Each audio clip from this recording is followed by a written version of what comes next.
Chapter 30. Cooperative Production. To determine what is necessary to establish a cooperative production of obviously physical, objectively perceptive, and rational resources as well as time, we may want to explore what makes individuals pursue a competitive strategy regarding them. The answer to that question appears simple. We seek to exclude others from non-emotional resources and seek to extract such resources from others because we do not possess adequate means of a particular kind to satisfy our needs. Scarcity of means appears to be the central motivation for engaging in any type of competition. To counteract the shortage of non-emotional resources among individuals, we must increase their supply and engender viable avenues for each individual to attain suitable means. Ideally, we would strive toward an environment where the obtainability and articulation of resources meet all our wishes. While such a comprehensive wealth may appear utopian, it is reasonable to presume that we could reduce competition by ameliorating the quantity and quality of non-emotional resources. To accomplish such an enhancement, we would have to intensify the effectiveness and efficiency of finding, creating, and using resources. If we attempt to undertake this autonomously, our capacity is relatively limited. We may considerably escalate our chances of success by drawing on the skills and capacities of other individuals. Competitive conduct may superficially seem to enable this. The dedication of resources to offensive competitive purposes may appear as a productive undertaking because competitive conquests can confer a net advantage of means to their perpetrators. Similarly, we may obtain an impression of effectiveness or efficiency from the engagement of defensive means because it can secure access to resources and can protect means that are already attained. Offensive and defensive competitive strategies may further appear productive because they provide compensatory means to those who participate in the production of offensive and defensive means. Still, such means have usually a very limited functionality that is dedicated to effect exclusions and takings or the prevention, correction, and retribution of such violations, respectively. Their application may inhibit or destroy the production, use, or existence of constructive means. Even at their best, they do not offer any increase in overall means available for the constructive pursuit of needs. In addition, they impose a toll on constructive pursuits because they require a dedication of productive resources to the generation of means that are not constructive.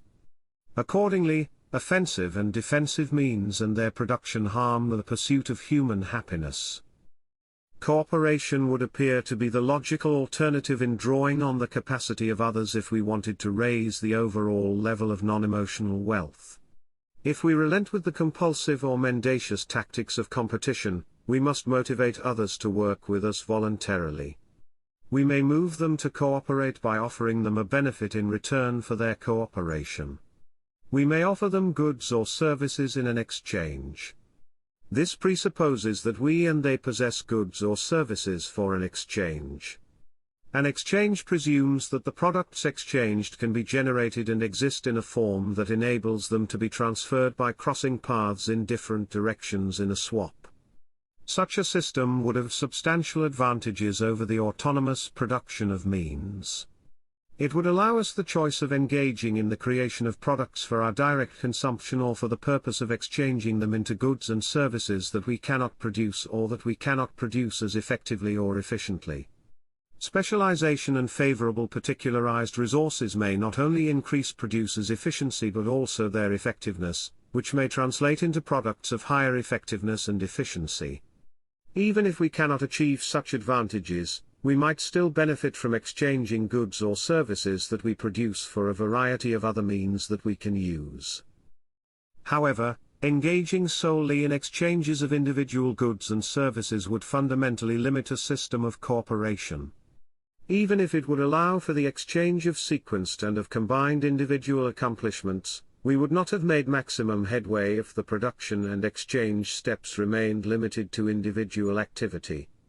Although we would engage in cooperation, the benefits of that cooperation would be limited by the separated capacity of participants in the production and exchange of goods and services. We might significantly increase our capacities if we join them. This alternative form of cooperation avails individuals of momentous effectiveness and efficiency potential. It permits them to pool their goods and services with others, and to allocate them in a common venture to create a product that they individually could not generate as effectively or efficiently.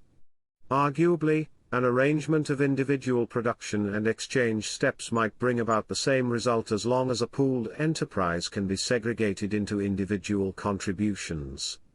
But the rationalization of an integrated method that allocates and harmonizes these steps in a joint context may be superior.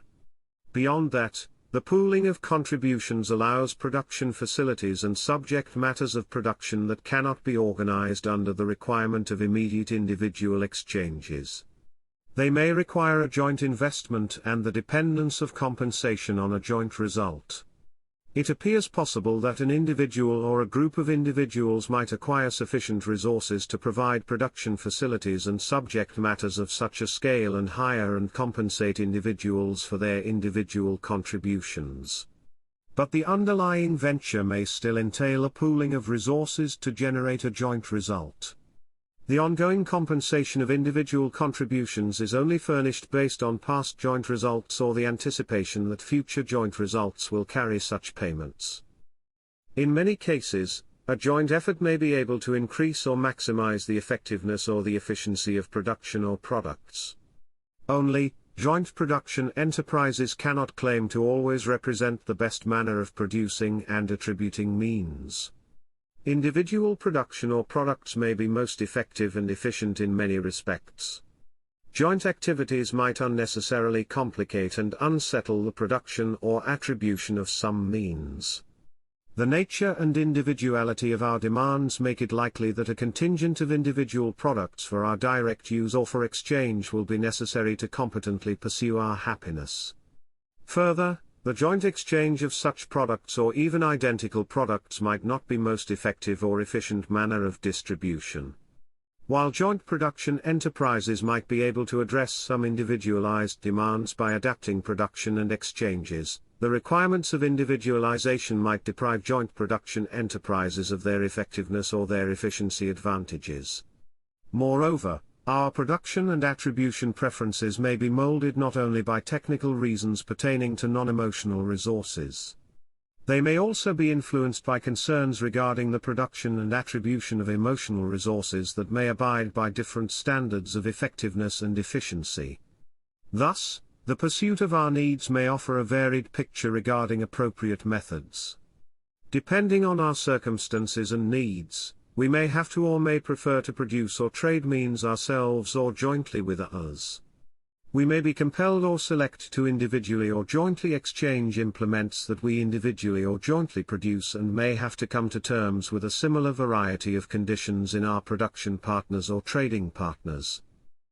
To ascertain the most favorable method of acquiring means, we compare in all our activities the value of what we receive with what we invest and connected risks.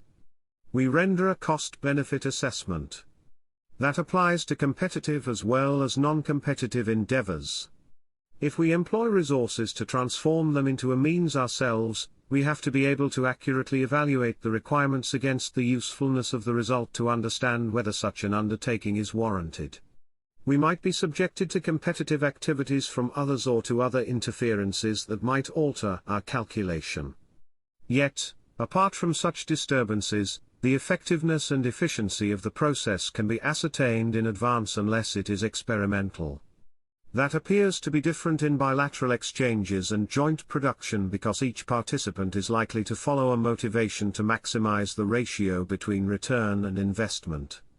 A component of competition then appears to be built into these manners of acquiring resources. In both, the circumstances of each party decide how much they can take advantage of one another.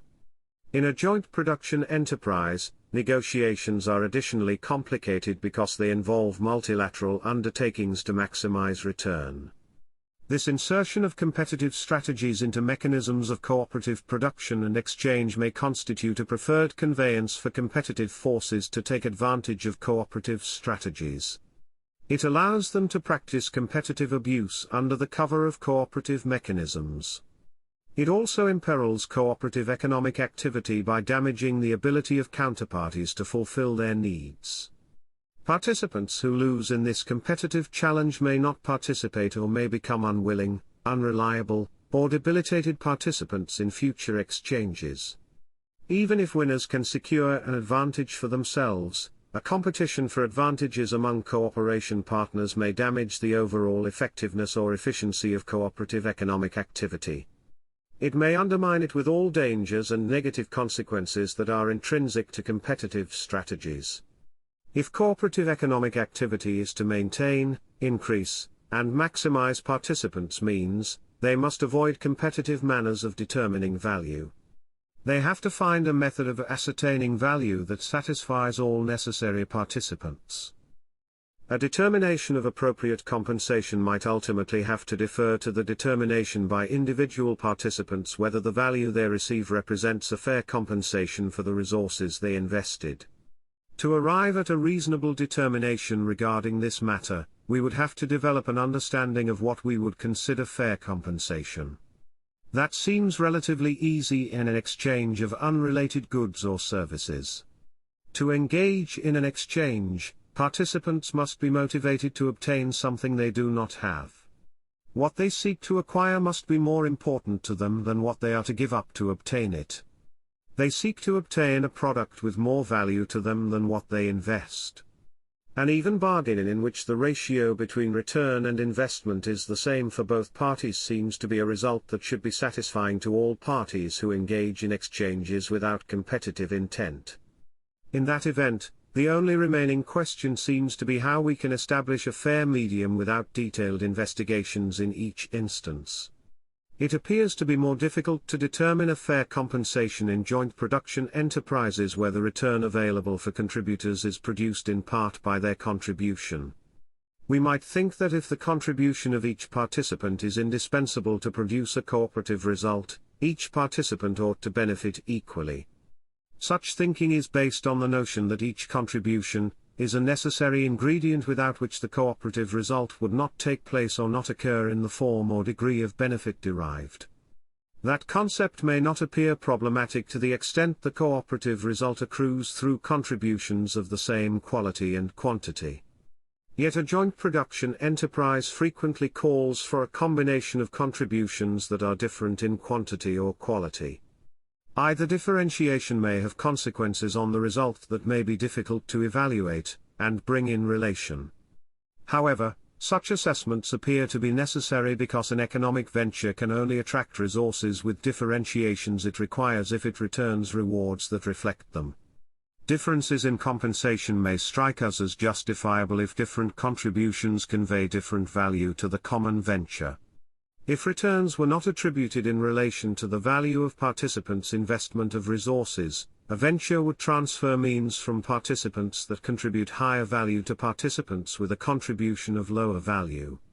Such competitive effects would serve as a disincentive to some contributions.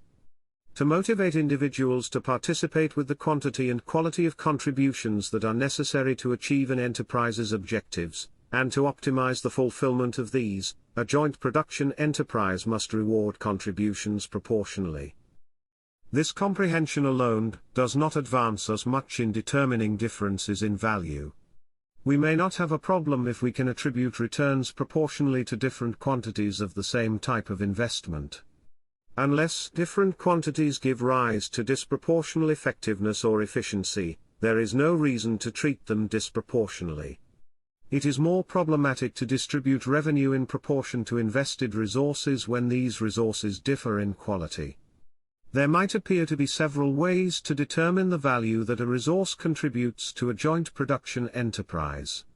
Contributors might expect to be entirely compensated for in relation to costs and risks involved in producing or acquiring a contribution.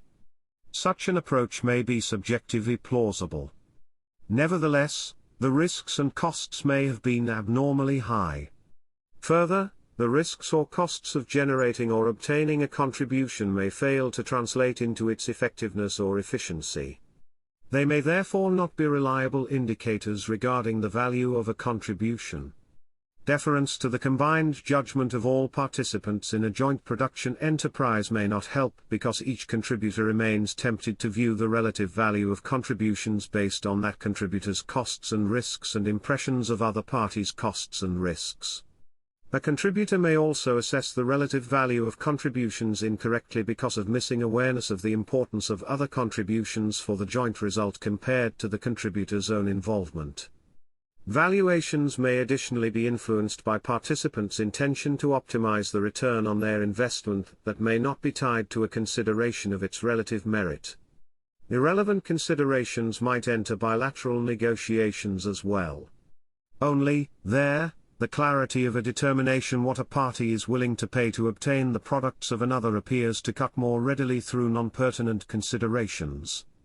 Such a clarity may be missing in a joint production enterprise. Still, ultimately, the valuation principles involved in bilateral exchanges can be compounded in application to such enterprises. Generally, the value for a contribution to a joint production enterprise that produces for exchange would have to be founded on the market value of the product that it helps to achieve. That value is determined by its customers in form of the price they are willing to pay in an exchange. It determines the collective upper boundary of distributions by the enterprise to contributors after expenses and reserves. In further application of market principles to contributions, their attribution of value would depend on a contribution's relative desirability. This desirability is contingent upon its competence to contribute to the profitability of the enterprise. The relative valuation for contributions would depend on their comparative effectiveness and efficiency. This measure appears to be the dominant consideration in bilateral negotiations. Their conclusion depends on two factors. One is what an enterprise is able and willing to expend for a contribution of a certain quality and quantity.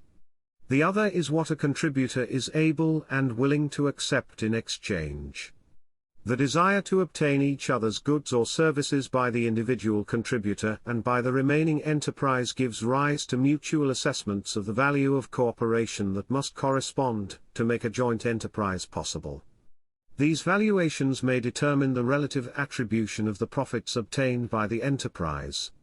However, beyond considerations of the value a joint product can reach in the market, both sides may also base their judgment on their opportunities to obtain a better result in alternative settings. For the rest of the enterprise, that setting might be a combination with a different contributor or its dissolution into independent parties.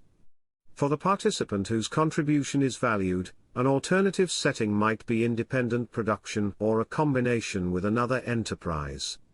If the sides to a negotiation are not willing or able to match or exceed alternative market opportunities for each other, they might not motivate each other to join or to remain.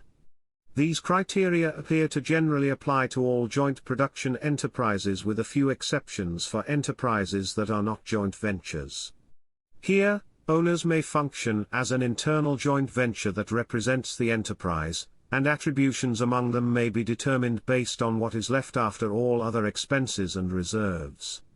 On the other hand, the dictate of market prices for non-owner contributions to such an enterprise might be more predominant because such contributors might not adjust their compensation demands to results.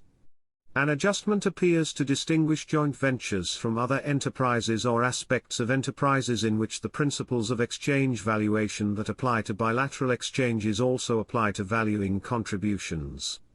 But even expectations of compensation for contributions to joint ventures are likely to arise according to markets, and contributors may fail to join or cease membership in a joint venture if these expectations are disappointed. In the end, all investments of any form are measured by what is received in exchange. The involvement of markets may summon competitive tendencies if alternatives are obtainable. Competitors might pit potential cooperative counterparts against one another and compel them to settle on a lower exchange value. Only, the availability of alternative sources whose competitive tendencies are more restrained for those they seek to oppress may cause such competitive tendencies to fail. The availability of alternatives to both parties to an exchange exerts pressure to leave competitive propensities behind. The apparent contradiction of using alternatives in exchanges to exert pressure on the other side dissolves in the difference of purpose integral to defensive strategies. To eliminate competition in exchanges, cooperative forces must strive to bring prices into conformance with a setting that leaves each side with even profit. We cannot count on such an ideal cooperative spirit, and determining equal profit margins might be difficult. Nevertheless, cooperatively oriented participants may curtail the ability of competitors to exact clearly inequitable transactions. Through offers of more equitable pricing by cooperatively oriented parties, targets of competitive pressure may attain choices that permit them to decline dealing with competitors at inequitable prices. Cooperatively oriented participants may thus change the balance of power, and competitors would have to comply with cooperative principles to continue their market participation. The desire in market participants to acquire resources at equitable prices appears to let markets naturally gravitate toward a cooperative ideal. Competitors might only prevent that outcome by creating, enhancing, or using manipulations or coercions that give market participants no other choice than to accept inequitable conditions. Arguably, our concept of valuation should be grounded on considerations of how effectively a particular resource can serve to reach a particular result. In an environment of scarcity, we ascribe value to the efficiency of a means as well. But technical competence alone does not lead us in judging the value of a product. Our standard is also subjective. The value of a product is in part delineated by the urgency of our needs. The actualized effectiveness and efficiency and hence the value of means rise and sink in our estimation depending on the satisfaction status of the needs to which they relate. Once we determine the value of a means that we wish to acquire, we place it into relation to the resources we would be willing to give in exchange, the price we are willing to pay. What we are willing to pay is not only determined by our opinion of what we are to acquire. It is further determined by our valuation of what we might exchange. That valuation will be determined by similar criteria as the valuation of what we seek to acquire. We inquire regarding the value of what we are to deliver in an exchange as a means for our pursuits. The relative intensities of our needs regarding both what we will have to give up and what we are to obtain in the exchange may include rational considerations and emotional evaluations not only of our current but also our future requirements. Our current and our anticipated needs will be factors in determining the ratios to which we agree in an exchange. Our motivations meet with a similar, complementary evaluation process by a prospective exchange partner. The value of a product is therefore at least in part determined by the relative effectiveness and efficiency in the exchange party's particular circumstances. These depend on their relative neediness regarding the owned and the to-be purchased items. Both parties undertake a cost-benefit assessment of what is to be given up and to be obtained. These considerations that underlie an exchange are principally the same as the cost-benefit considerations of autonomous individual pursuits. In addition to considerations of effectiveness and efficiency, the value of means in an exchange depends critically on the availability of resources. If there is solely one avenue to fulfill a need and that need becomes overwhelming, the value we accord to pertinent means may become limitless. Yet, even if we have an absolute need for a resource, our valuation of it will decline if alternatives are available. In that case, the parties will engage a cost-benefit assessment to determine the relative value they ascribe to each possibility. The availability of alternatives may mean that not all requirements by participants have ripened to selections. This may be normal in and the ongoing development or recurrence of desires and the development or subsidence of products that might assist in their fulfillment. The presence of alternatives may also imply that more resources are available than are required to meet corresponding needs. Prospective exchange partners may try to guide our selection by offering better value or accepting less value to lower or avoid the risk that they might lose the selection to an alternative offerer. If there is an oversupply for a product, its valuation may diminish because there is more supply than demand for it. If there is an undersupply, more needs the product might address continue unfulfilled or suffer deficiencies in fulfillment. This causes a rise in the valuation of such products. Hence, the availability of means is in a functional relationship with effectiveness and efficiency to determine value. The common effectiveness and efficiency of resources and with them our valuation of means can be objectively ascertained by pairing means with specific applications. Variations in the valuation of products based on availability and participants' deprivation regarding what is to be received and exchanged appear to be less legitimate. It seems that by sanctioning such considerations to enter valuations we permit competitive strategies to govern a cooperative mechanism. One might argue that a valuation based on undersupply or oversupply relative to needs can only be successful because of extortion. Oversupply implies that one would reject means unless their offerer agrees to accept less than their intrinsic value. Undersupply implies that one would refuse to transfer products unless the recipient is prepared to pay more than their intrinsic value.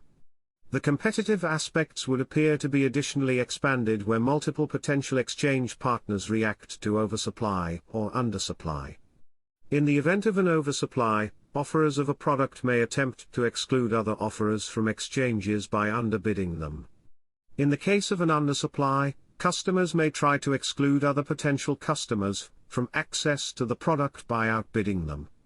Every time incongruities of supply and demand enter a valuation of means in an exchange and such incongruities do not pertain to both objects in the exchange equally, one party appears to take advantage of the relative misfortune of the other. The party whose satisfaction of needs and availability of resources permit a stronger position appears to engage in predatory behavior by threatening the other with exclusion from needed resources. Differences in neediness due to particular individual circumstances might be reduced or eliminated if there is a market for products. Still, it might seem that considerations of need and availability should be banned from influencing valuations in a cooperative system, and that valuations should be solely based on objective effectiveness and efficiency. Variations in the availability of a product or discrepancies in the deprivation of parties might not seem to objectively affect the effectiveness or efficiency of a product. However, these do not represent independent parameters that can be valued separate from the need that is served by a means. Effectiveness and efficiency only arise because there is a need that defines the benefit in both of their formulas. If there is no need or if the need is negligible, a means that can satisfy such a need is of no or little use.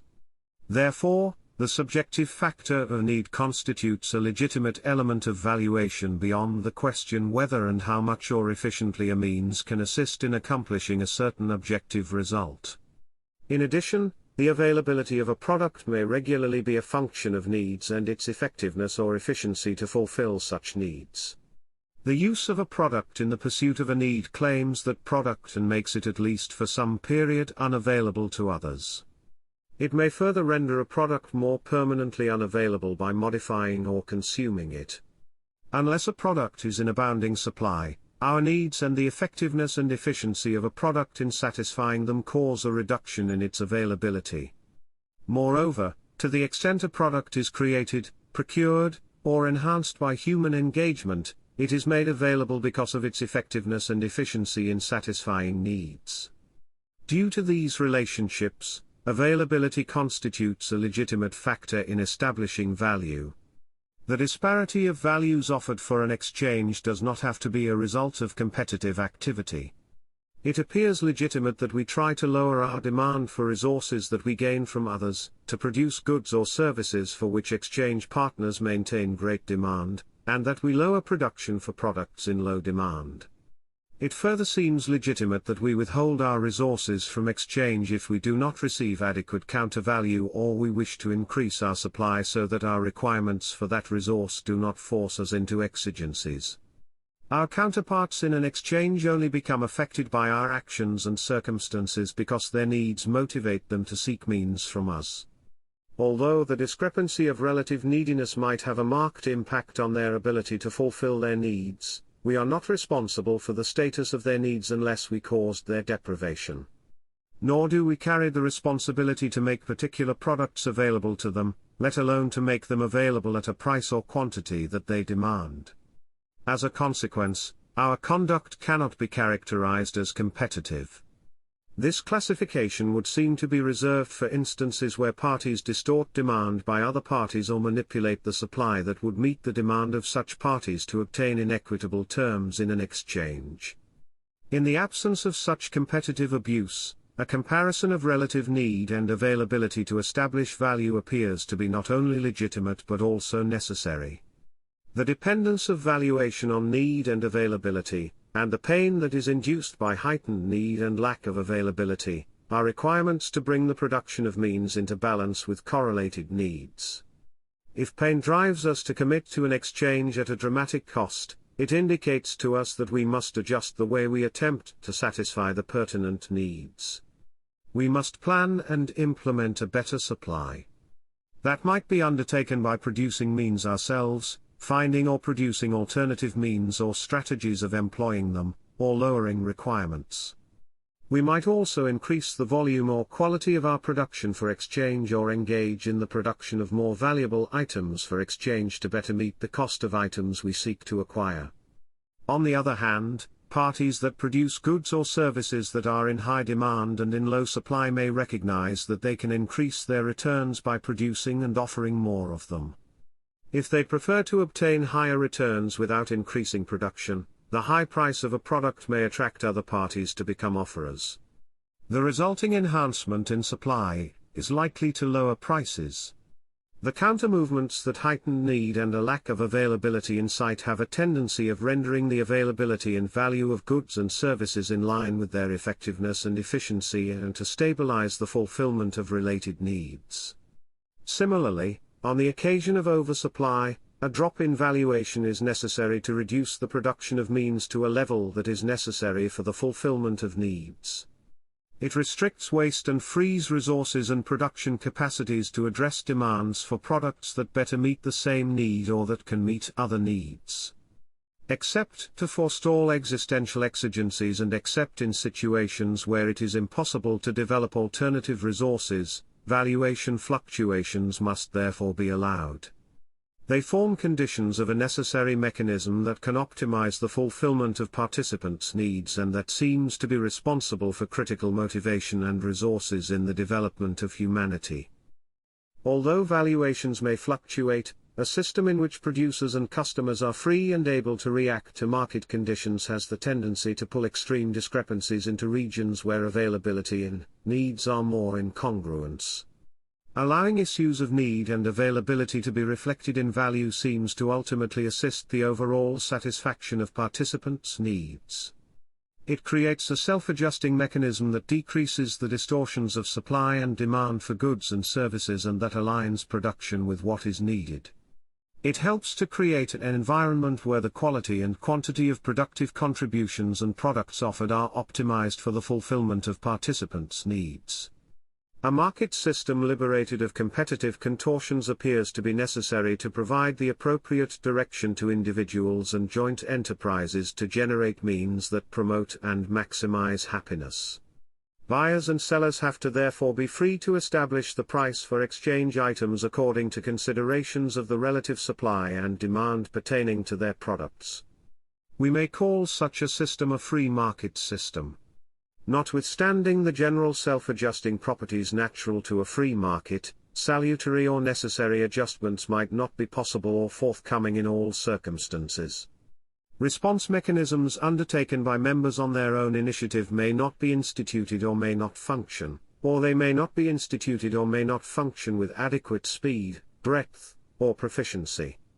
Participants may not be able to adjust to changes without coordination or assistance. In these cases, a cooperative society may have to step in and manage the production and attribution of means to cure or prevent drastic deprivations for parties that suffer from undersupply or the consequences of oversupply. That support function is inherent in the mutual assistance purpose of a cooperative society.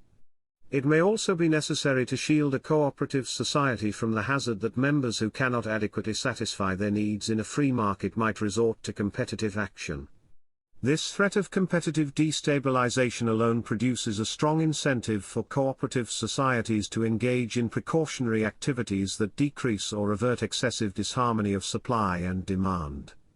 Additional vigilance and action may be required to defend a free market system against ingrained competitive forces. Still, such interventions must be limited to closely defined inevitabilities.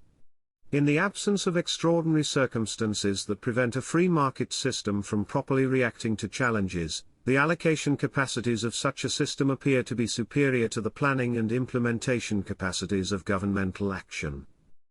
It may seem self-evident that a free market system ensures that the wishes of customers are reflected in the production of means. But it may seem less apparent that participants involved in the production process can obtain from a free market system what they need. It might seem that the risk involved in providing products and pricing that find acceptance by exchange partners places producers at a disadvantage. This risk becomes additionally elevated if multiple offerers try to exchange the same or similar products in the same market.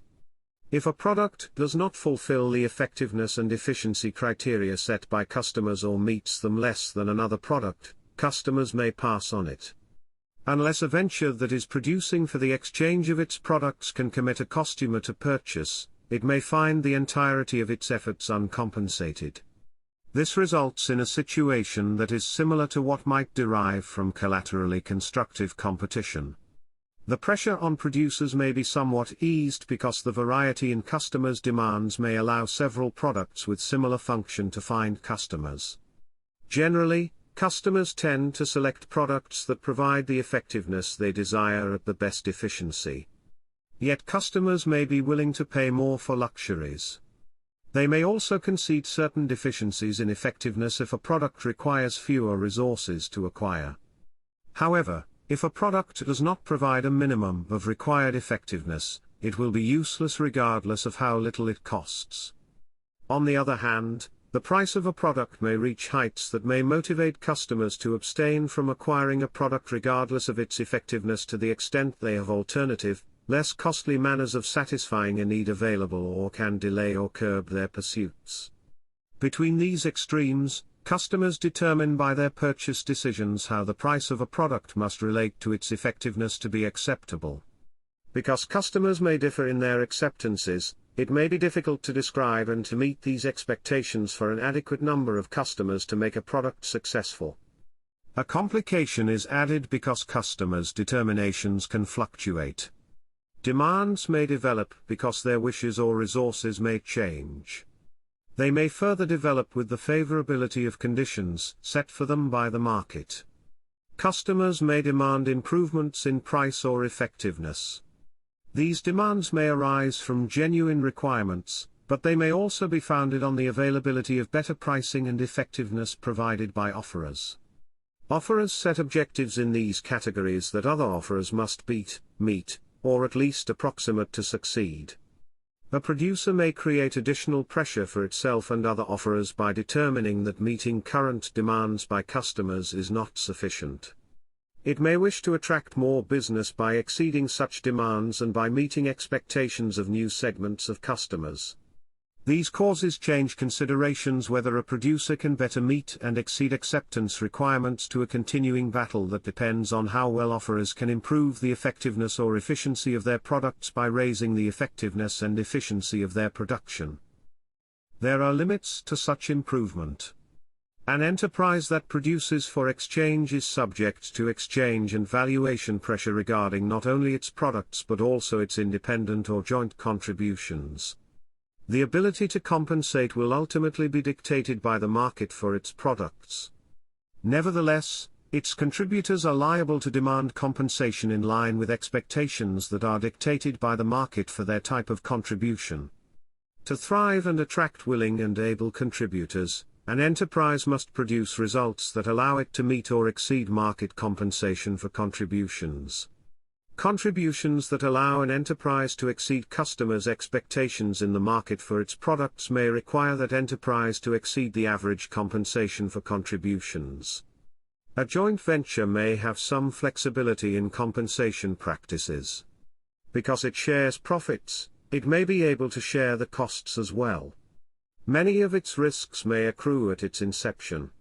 Joint venturers have to first invest before they can obtain the rewards of their joint efforts. Unless they can obtain loans, their contributions must carry expenses until the venture can cover and return their advancement from its revenues. These expenses pertain to establishment and initial operational costs, including the compensation of independent parties that is not linked to the success of the venture. A joint venture may therefore be given time to develop its profitability.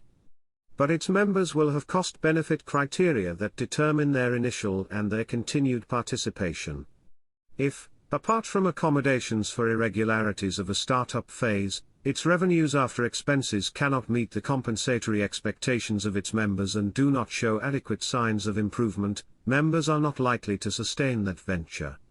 They will continue to impose similar criteria after the startup phase of an enterprise and may reduce or abandon its operations if its profitability descends below levels they deem adequate. For an enterprise that produces for exchange, the combined requirements of market acceptance and of compensation may not leave much room to succeed. These pressures seem to be at least partly absent for joint production enterprises that produce for the use of their members. Such enterprises would still face pressures implicated in the production of a joint production enterprise. Some of these pressures might be higher than in an enterprise that produces for exchange. Obtaining loans might be more problematic because the enterprise will not have revenues from exchange. Owners might not have the ability to obtain loans either unless they can sell distributions or possess other property. Further, such an enterprise may be relatively cumbersome because it is limited to the distribution of the products it generates. If contributors cannot employ the products directly, they must exchange their distributions, which subjects them to the pressures of the market. Only if contributors have use for the goods or services that an enterprise produces may this type of joint venture have superior efficiency because it can forego at least some of the pressure generated by exchanges. Contributors may compare their results with a market-driven result for their investment and may expect attributions commensurate with the market value of contributions. But their independence from marketing, sales, and distribution and from concerns of competition and product rejection may give them more flexibility to obtain a profitable result than an enterprise producing for exchange. While enterprises that produce for direct consumption by their contributors then may possess significant advantages, relying solely on such models appears to be impossible in an advanced economy.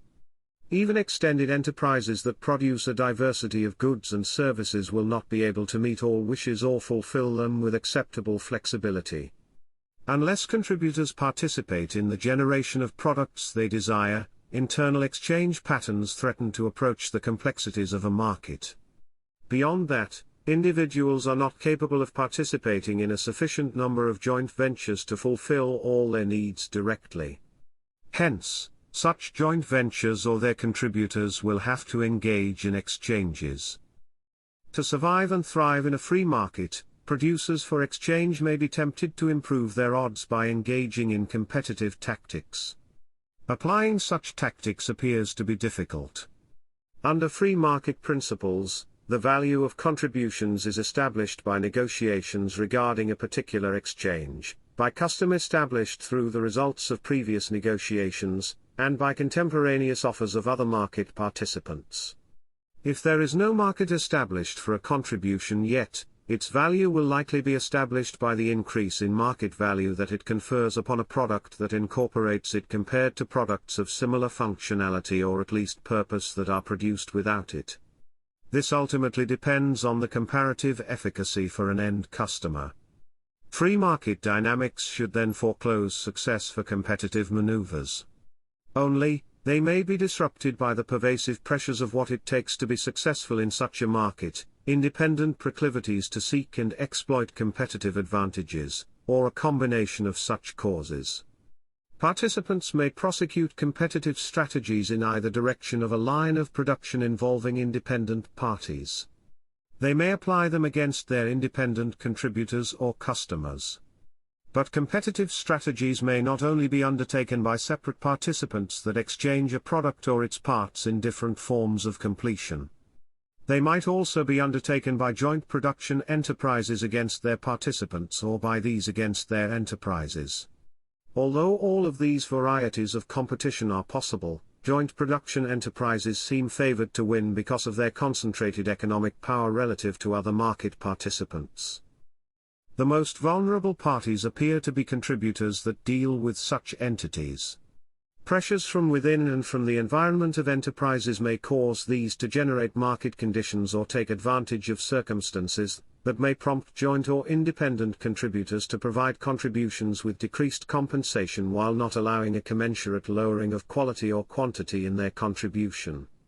However, a reduction of compensation may not be possible beyond certain levels because contributors might stop participating.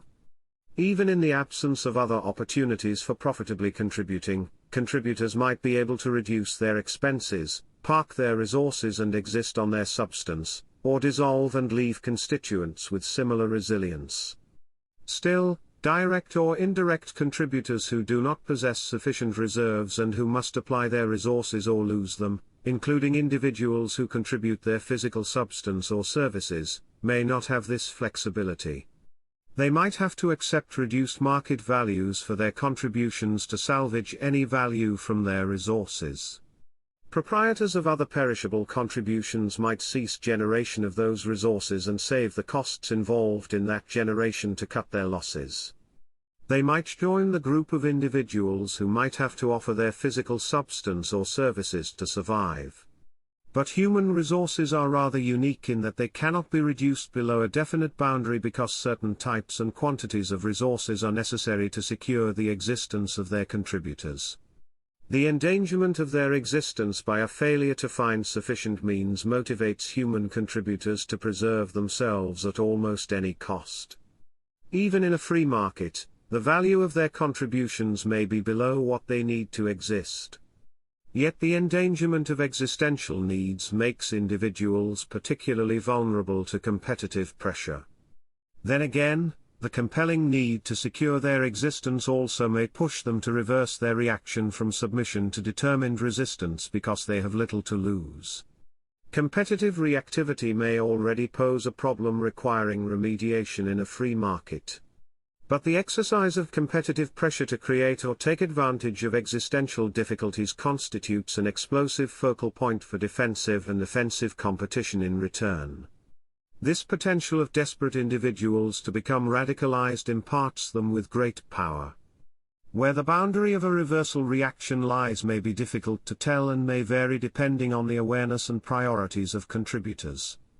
That insecurity and the speed, vigor, breadth, and possibly ferocious escalation with which a reversal may occur may persuade competitors to refrain from approaching such limits and maintain a security margin. This may still leave relatively safe areas within which producers with sufficient market power can unilaterally impose terms or through similar behavior or explicitly collude to decrease the compensation of contributions by weaker participants. They may also create other circumstances that foreclose or reduce the freedom of such contributors to choose their participation. Victimized contributors may mount defensive or offensive competitive efforts of their own. But these might not be as effective because of their more dispersed nature, their relative lack of organization, or their overproportional vulnerability. They might further lack in solidarity because their interests might be differently targeted or affected by competition or because competitive pressure against them places them in competition with one another. Alternatively, or in addition to pressuring contributors, a competitive enterprise may cause customers to pay prices above free market standards.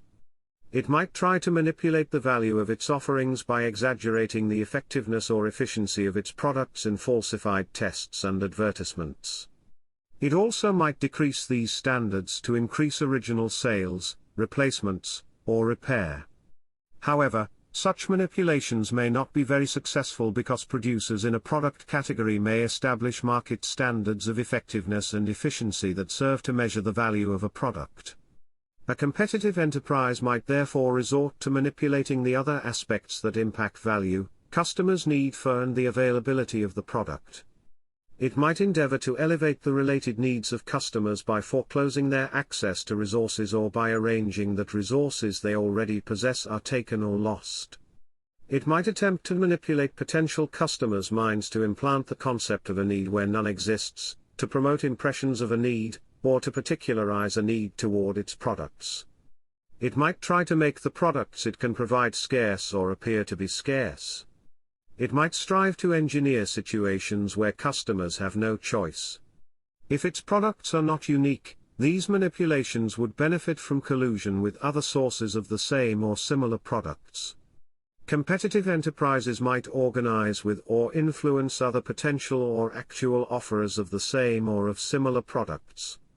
Where that is not possible or only partly succeeds, they might acquire these offerers, damage their ability to meet market demands, force them out of business, or intimidate them into compliance. These strategies may largely or entirely succeed under the use of collaterally constructive competition with apparent benefits for customers. If customers mount defensive competitive efforts, their activities would fall into the category of pressure on contributors. They might have a good chance of succeeding if their position in the production sequence allows them to wield concentrated market power or to organize with other customers. Particularities of production sequences and particular strengths and weaknesses may privilege or handicap participants in competitive contests independent from their position in the sequence. It may appear impossible to conclude categorically that participants at any step during a production sequence are more powerful than others. Still, we can determine that individual contributors are likely to be in a weaker competitive position. We may further regard the competitive position of individual end customers to be weak. Individual consumers may be dispersed and not possess the awareness, motivation, or skill to resist professionally focused competitive pressure from their suppliers effectively or to mount their own pressure in an organized fashion. Their market power is founded on the cumulative impact of their individual determinations. By influencing and directing such individual determinations, competitive interests may be able to render them agents and victims. Although individual end customers can be viewed as the ultimate arbiters of value for goods and services, they do not appear to have more power than individual contributors in the supply chain. In fact, they are likely to be the same person. Individual end customers are likely to incorporate the products they acquire in exchanges into purposes that sustain or build their productive capacity. To afford the means to obtain a product in an exchange, they may have to participate as contributors in a supply chain. This dual function as customers and contributors is not exclusive to individual contributors and to end customers. Each participant to an exchange in a supply chain is likely both a customer and a contributor. The positioning of individuals may only seem distinguishable because it is characterized by requirements that relate more directly to human needs. But that makes individuals centrally important in the overall production context because human needs form the ultimate causes for all production sequences. Humans and their needs are the central link in which all production sequences eventually meet and hence become circular. It appears odd that, notwithstanding this significance, the position of so many humans should be the weakest in the production circle, and in the consequential societal setting. As long as humans direct production, the sole reason why this would be so is that a minority of individuals directing these circles competitively pervert production according to their needs. If individuals would realize their combined market power, it is unlikely that they would use it as an offensive competitive instrument. For one, they would damage the production process of which they are an integral part and which they desire to serve their needs. Moreover, their insight into their combined importance and their resolve to work together for mutual benefit are unlikely to occur without the contemporaneous insight that common needs should be the focus and measure of all production and that competitive practices imperil these values. Beyond fighting competitive conduct, such individuals may therefore promote constructive strategies to improve participants' contemporary standing in exchanges and develop their position by conveying value to others. Accomplishing the necessary quantitative or qualitative progressions may demand that participants improve their abilities or efforts. it may require that they reallocate their efforts to more effective and efficient techniques or endeavors. They may also have to coordinate their contributions with those of other contributors in the supply chain who might have to engage in similar or complementary improvements, to increase the effectiveness and efficiency of resulting combined products. The broad adoption of such attitudes and the resulting advancements and value of products will permit exchanges of mutually beneficial means at higher quantities and quality. The higher value of contributions will improve the ability of participants to afford one another's products, and the enhancement of means will serve the overall improvement of happiness. While organization and technology may be important for such a progress, all constructive enhancements are initially, and many may remain, rooted in human capabilities. Accordingly, maximizing the ability of a society to build happiness for its members depends on the actualization of its members' potentials. This development of capabilities would seem to be the cooperative answer to competitive pressures among market participants. Nevertheless, a residual competitive effect seems to persevere in the manner by which striving for excellence in products and contributions affects markets. Offerings still contend with offerings by other individuals or enterprises for the same customers. Customers still select products that provide better effectiveness or efficiency. This may transfer a market position a producer has held or might have held to others. The migration of customers would deprive producers of the resources they invested, of their earnings, of resources to keep up production and to support themselves and their contributors. It excludes them from participating in exchanges or may force them to offer their products at a price that they cannot maintain. An improvement of the effectiveness or efficiency of their products may be impossible for them or may not entice customers to their products. This may leave such producers and their contributors in a spectrum of calamities, including ruin. For such parties, it may be hard to conceive of the practices that engender such results as non-competitive. Striving to obtain other producers' customers or access to uncommitted customers appears to contain exclusionary and predatory features even if it is undertaken through enhanced effectiveness and efficiency. One may further contend that customers leave producers no other choice than to engage in competition. Arguably, customers act competitively by excluding products from their selection based on considerations of effectiveness and efficiency.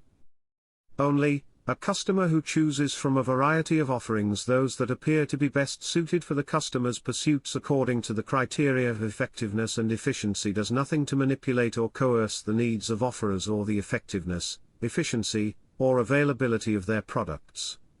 Similarly, an offerer providing products that constitute superior means under the customer's criteria does nothing to manipulate or coerce these aspects.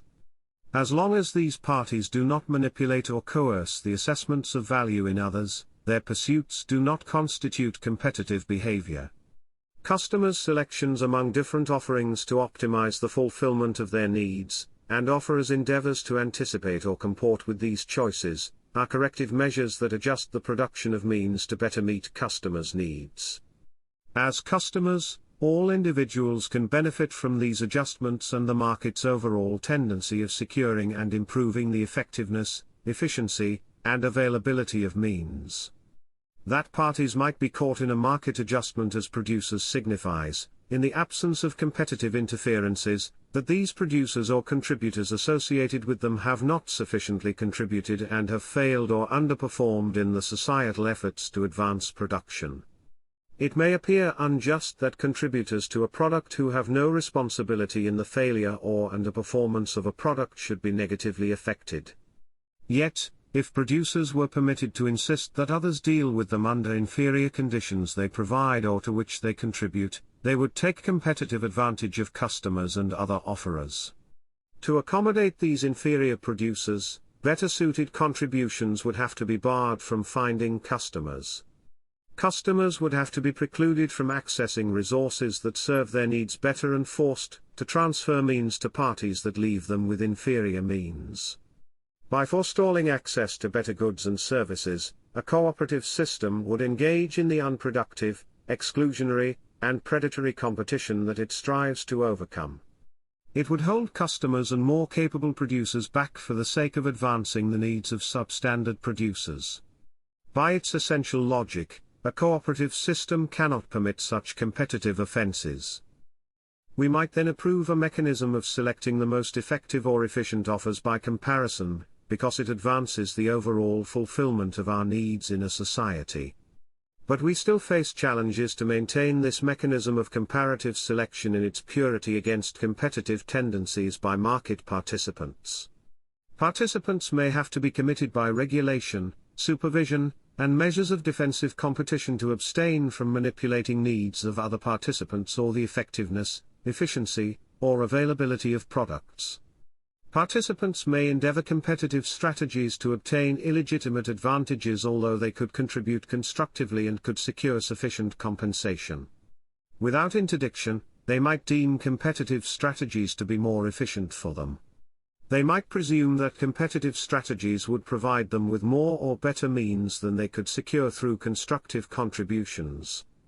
However, a cooperative system that institutes free markets must address deeper causes for competitive activity as well. The existential threat of losing in one's efforts to provide accepted economic contributions to a society and the aftermath of having lost may create a degree of desperation in participants that might motivate them to undermine, overturn, or violate rules adverse to competition.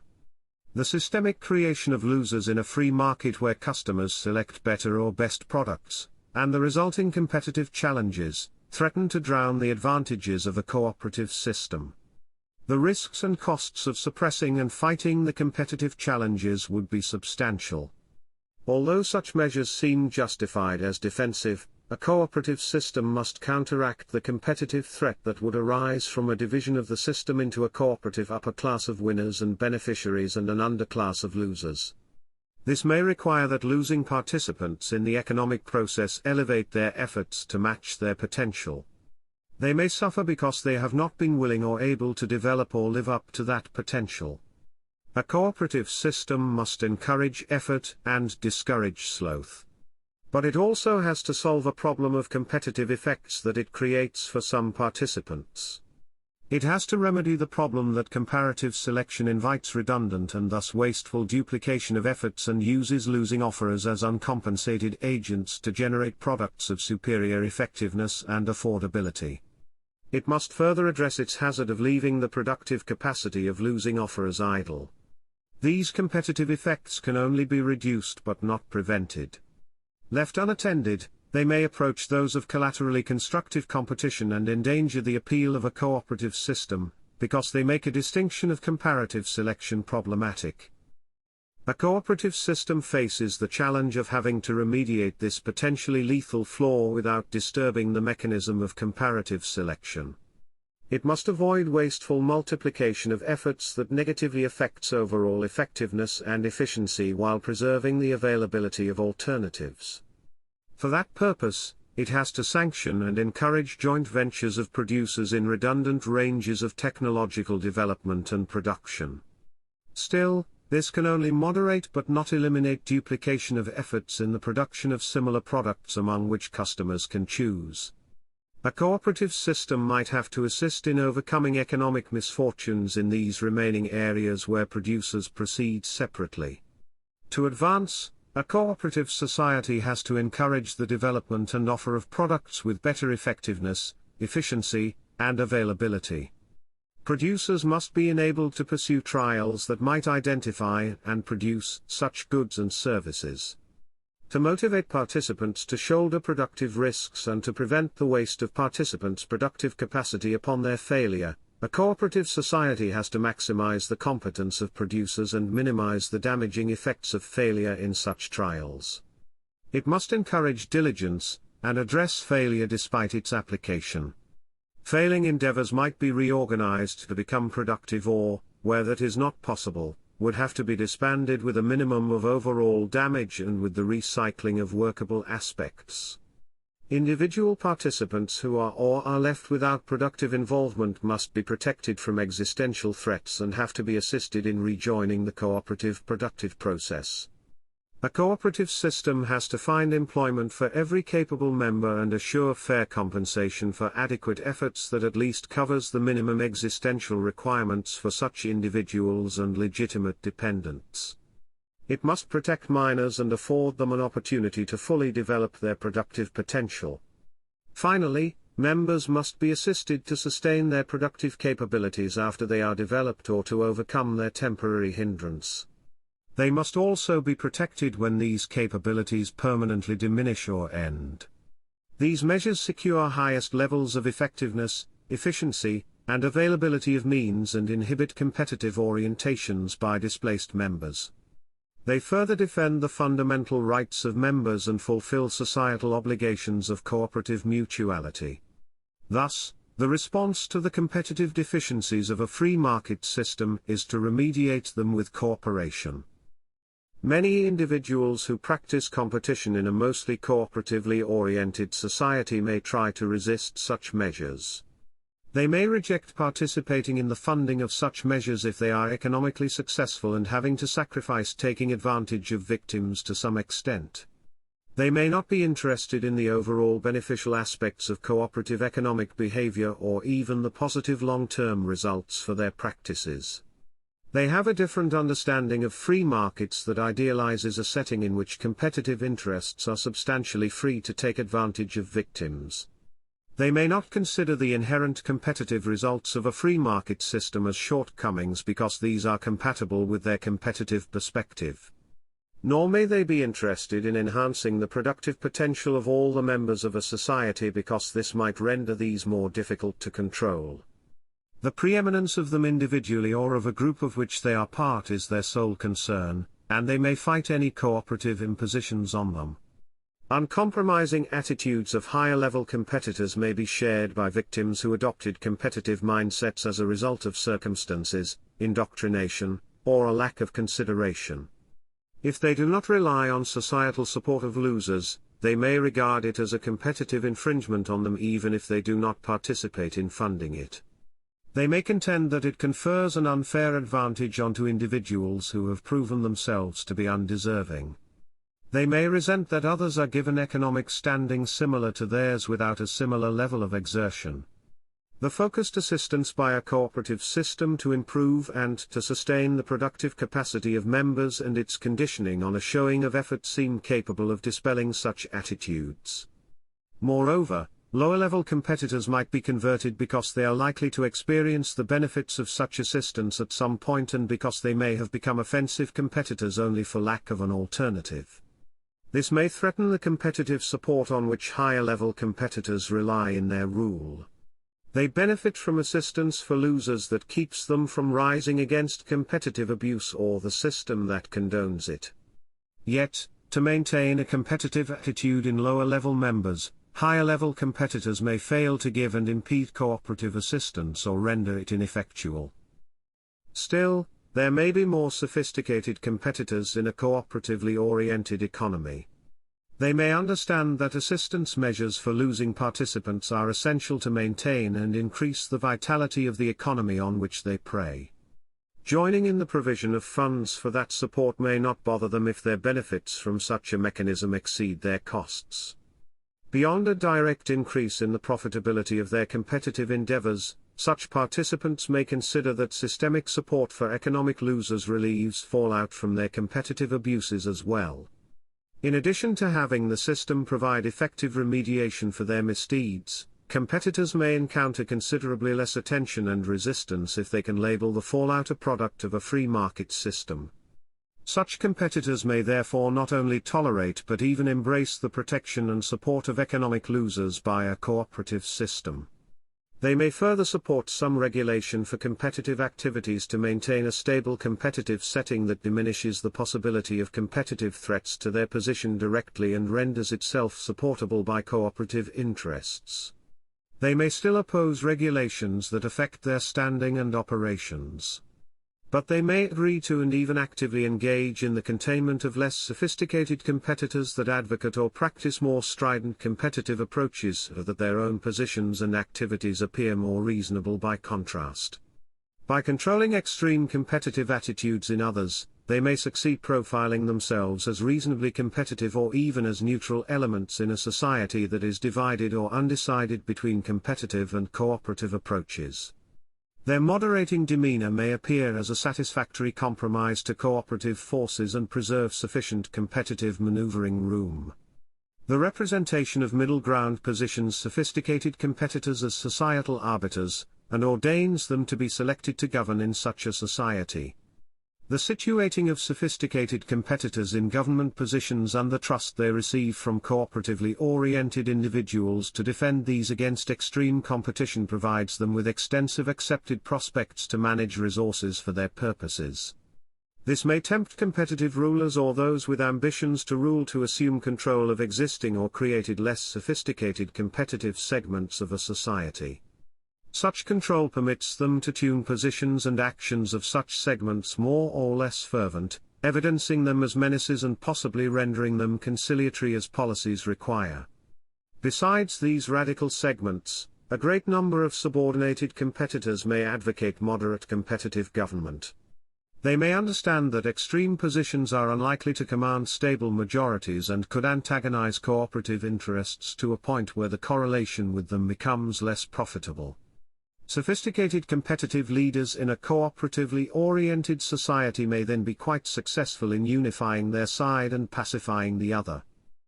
However, to succeed, they must preclude cooperative elements from gaining insight into their tactics of governance and the underlying competitive nature of the competitively oriented system they lead. Their position might become jeopardized if subjects were to more fully comprehend their practices and had a clearer understanding of cooperation and its advantages. Consequently, sophisticated competitive powers strive to move and maintain societal agreements in their favor by manipulating the opinions of other members of them, competition, and cooperation. In such a strategy, they may shape competitive activities that do not seem to be competitive on their face but imperil a cooperative society. To defend itself, a cooperative system must become competitive against at least the most virulent competitive interests. It must interdict and eradicate competitive activities in economic, social, and governmental processes by regulation and intervention and must reverse and punish competitive overreaching. This requires it to stoop to tactics that are similar to those employed in open offensive competition. Competitive interests may denounce these activities to confuse the identity of offensive and defensive forces. They may defame measures that are offered or taken to protect against offensive competition or to raise the stability, effectiveness, or efficiency of a cooperative society as offensive competitive strategies. They may portray them as ineffective or as illegitimate restrictions that curb the effectiveness and efficiency of a free pursuit of legitimate needs. They may also mischaracterize or downplay the occurrence, character, or seriousness of more flagrant offensive competitive infractions to discredit the response by cooperatively oriented powers. They might even use their influence to manufacture cooperative attitudes and responses that exhibit an overreaction or a more fundamental impropriety by cooperative forces. Competitive interests may venture to complete their campaign to reverse attitudes concerning cooperation and competition by focusing on inverting the negative connotation of the term competition and terms connected to it. They may try to have them become coextensive with constructive effectiveness and efficiency and a system of comparative selection based on them. They may try to use the partial congruence of comparative selection in a free market with collaterally beneficial competition to confuse distinctions.